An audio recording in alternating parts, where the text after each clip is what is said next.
టాక్‌లో ఆంధ్ర రాజకీయాలన్నీ కూడా గేమ్ చేంజర్‌లో పెట్టారు. కొన్ని కొన్ని క్యారెక్టర్స్ చూస్తుంటే కొంతమంది పేర్లు గుర్తొస్తున్నాయని. నిజమేనా అది? నిజమే. ఇక విషయం చెప్తా. ఇసుక మాఫియా చేపిచ్చావు పెద్దగా. హ్మ్. సరే ఓకే బాగానే చూపించావు.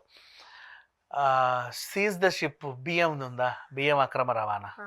అది చూపించావు గోడౌన్ నుంచి.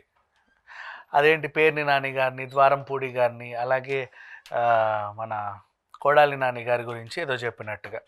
మైనింగ్ గురించి చెప్పకనే చెప్పావు, పెద్దిరెడ్డి రామచంద్రారెడ్డి గురించి. 30 ఏళ్ళు నేనే సీఎం అని అప్పట్లో జగన్ అన్న మాటల్ని ఇందులో పెట్టావు. సరే బాగానే ఉంది. నెక్స్ట్ ఎందుకు 30 ఏళ్ళు సీఎం అంటే దానికి కారణము చెప్పావు. వాళ్ళ దగ్గర 4 ఎలక్షన్లకు సరిపడా ఖర్చు పెట్టేంత డబ్బు ఉంది అని. 4 ఎలక్షన్లకు ఖర్చు పెట్టేటప్పుడు ఇంకో 2 ఏళ్ళు కూడా వాళ్ళే ఉంటారు అన్నట్టు బ్లైండ్గా హ్మ్. 30 ఏళ్ళు అన్నావు.